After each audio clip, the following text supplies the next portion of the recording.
This episode of Midco Sports Magazine is presented by Shields and Sanford Orthopedics and Sports Medicine.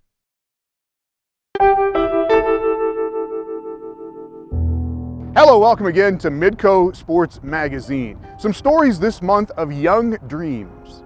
We have a South Dakota teenager who was one of the best in the world with a bow and arrow. The Feterl story coming up.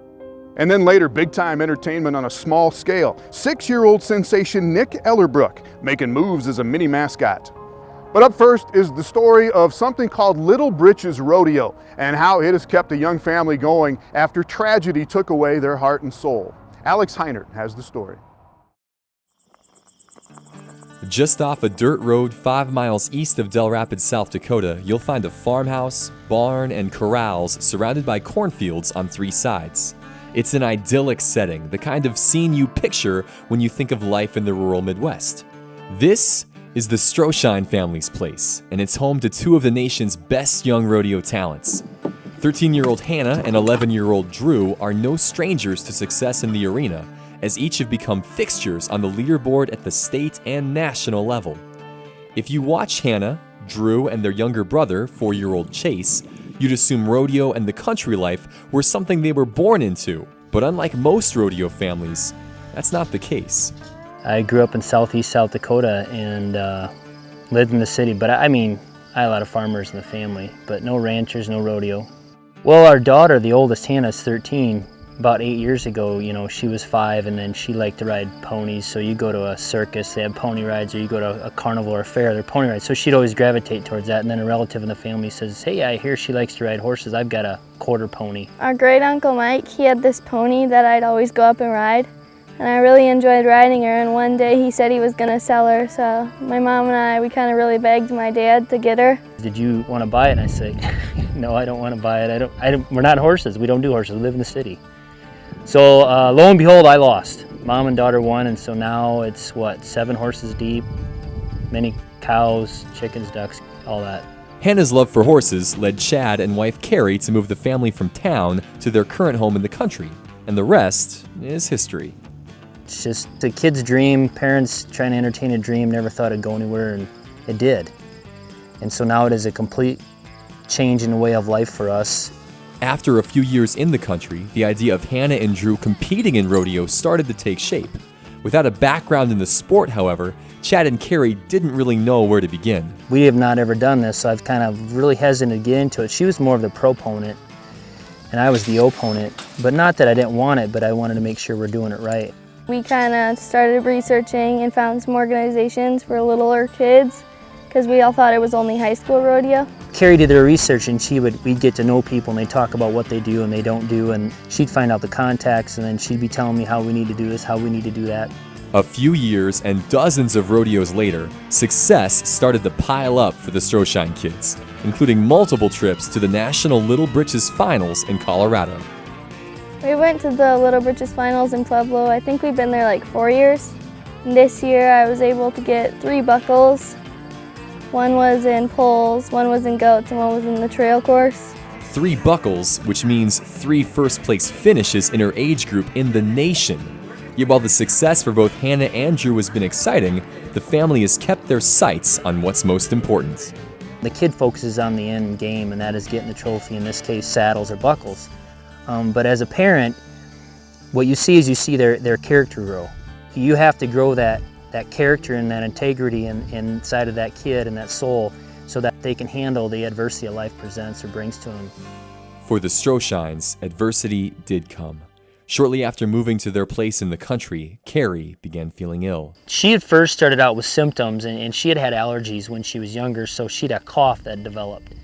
And so we thought it was a spring, and we thought, well, that's just allergies because we're out here in Mother Nature, and so treated that a couple times, and then I seen her decline in her physical ability. She got weaker.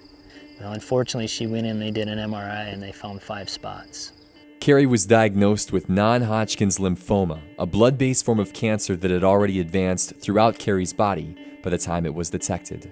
You look at her as she gets that diagnosis, and so here's your best friend, the person that you've loved for many years. We were married for 18 years, and then you see that, Chase at that time was 2, and so I just kept thinking, and she said it too, she says, I'm Hardest part is that my little guy's not going to remember me. The diagnosis was hard to take, but the family's faith never wavered.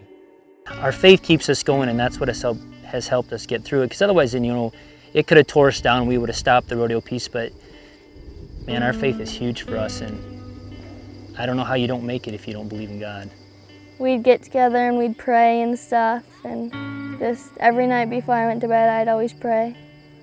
You just had to keep believing, just ask the Lord to just get her well. Along with their faith, the family leaned on rodeo to help get them through. We kept competing and kept our schedule because that's what she wanted. And I'd asked her, he's like, do you want to slow? No, I don't want to slow down. No, we're going to keep doing this. When you'd go to the rodeo, you wouldn't think about any of that stuff. You'd just be there to rodeo, and it was a good way to get away from it.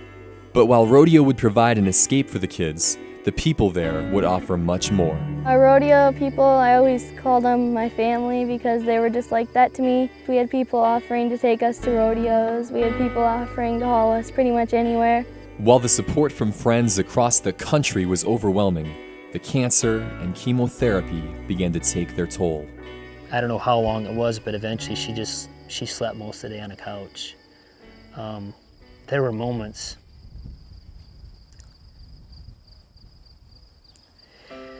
that you've seen her. She was a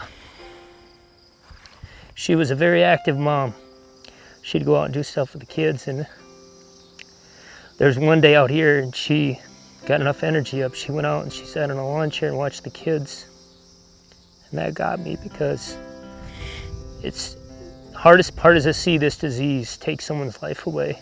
And everything that was important to them, her kids, she didn't get to go out and participate.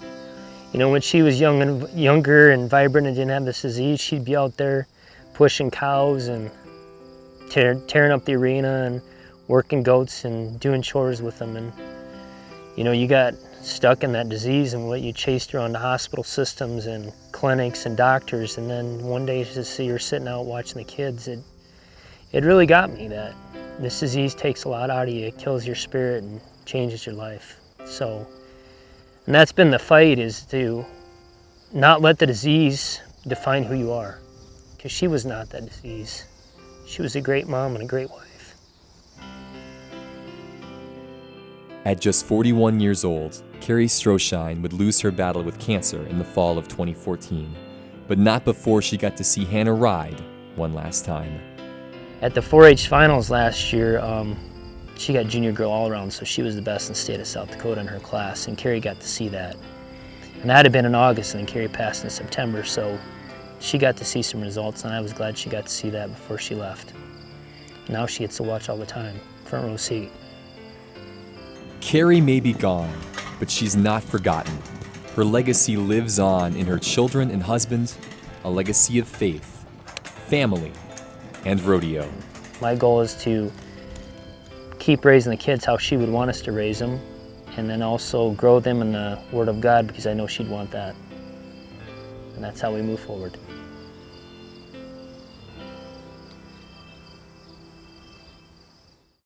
Joined by Alex Heinert. And Al, you've been around rodeo most of your life, and you hear about the rodeo family taking care of everybody, and that's certainly the case, isn't it? Yeah, absolutely. I mean, my dad was in rodeo, and he would always tell us stories about how it's an individual sport, but you can't do it by yourself. And people come around, it's a community and it's a family, and this is another great example of that. All right, thanks, Al. Up next on Midco Sports Magazine, Bullseyes, a rock-steady 16-year-old archery ace who is one of the top shooters in the world. His story coming up next. Midco Sports Magazine on Midco Sports Network is presented by Shields and Sanford Orthopedics and Sports Medicine.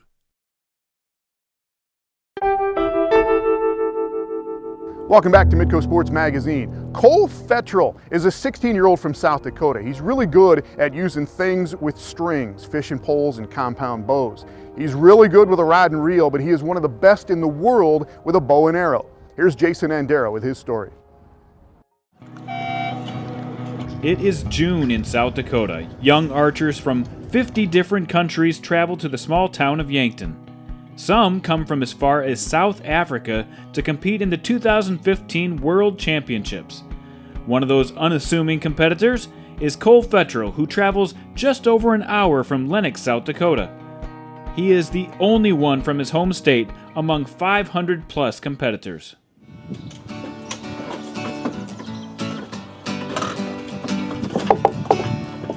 Adolescence is a time when many struggle to discover who they are and what they were meant to do.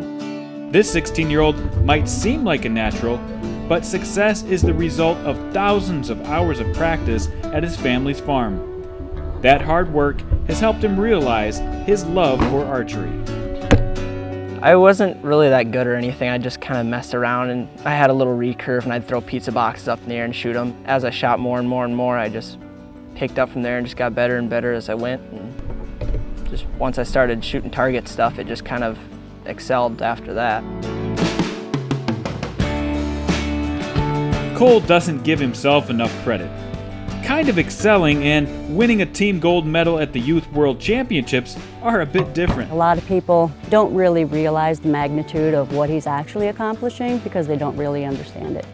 Cole's mom inadvertently got him involved in the sport. She bought her husband a hunting bow for their anniversary, but it was young Cole who fell in love at first sight. Soon after, he got his own bow. I wanted to just shoot one too, so I got a little bow just to get me by and just started messing around with it and went into hunting with a better one and then started shooting some targets and kind of went in from that. He would shoot and shoot and shoot, and he just couldn't wait till he was 12 so he could actually hunt big game. Soon his parents realized that Cole loved archery. I mean, he really loved archery. I know I've seen a lot of people with their kids in sports, and they push them a lot in sports. And you can almost tell a lot of the kids, you know, begrudgingly kind of do it. Where with Cole, you don't have to worry about that. I mean, you can tell him, hey, you need to get out there and practice. And sometimes you feel like, well, he wants to go fishing, but we have a tournament coming up. He should go up. Well, no, wait a minute. He's out there every day shooting his bow. Let the kid go fishing, you know. Cole has only been shooting in serious competitions for about 2 years. In that time, this rookie has gained the knowledge of a veteran. Paul was his mentor, you know, and Paul would say, Cole, you got to do this or you have to do that. And he'd say, no, you have to do it this way. And you'd want to say, Cole, quit being a Mr. Know-It-All. Listen to your dad once. But it got to the point where he knew what he was talking about. And we were the ones going, okay, we're just going to shut up now because he's just proving us wrong now. You can talk to that kid right now and you ask anything of archery, who makes this release or whose are these arrows or what that, he knows it. And he's just constantly into that archery stuff. So he knows more, he probably knows more than a lot of pros do. You don't become one of the best shooters in the nation without solid practice habits. Cole loves to practice. An extended break from shooting for him is taking a weekend off. Before Worlds, I was shooting between like 200 and 300 a day and just really getting on that because I wanted to do my best once I got to the tournaments. And usually I'll just start practicing hard before big tournaments like Vegas or the World shoot.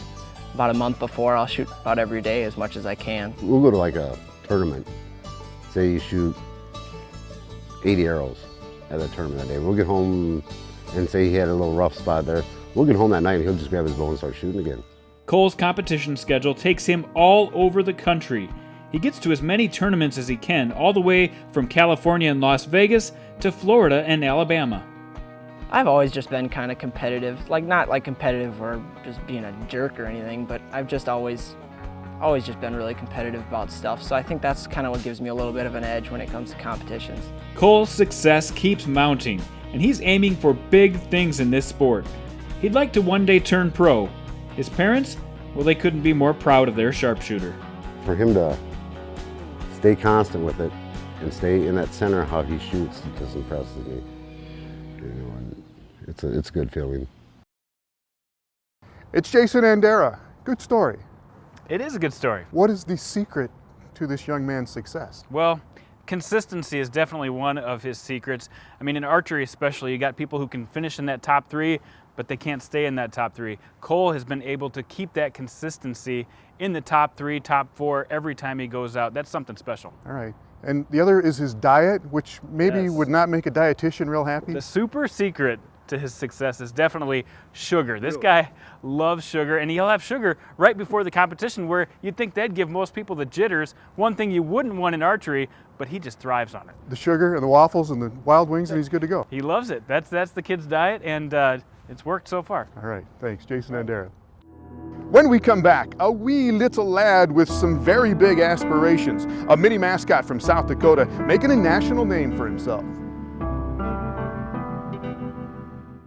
Midco Sports Magazine on Midco Sports Network is presented by Shields and Sanford Orthopedics and Sports Medicine.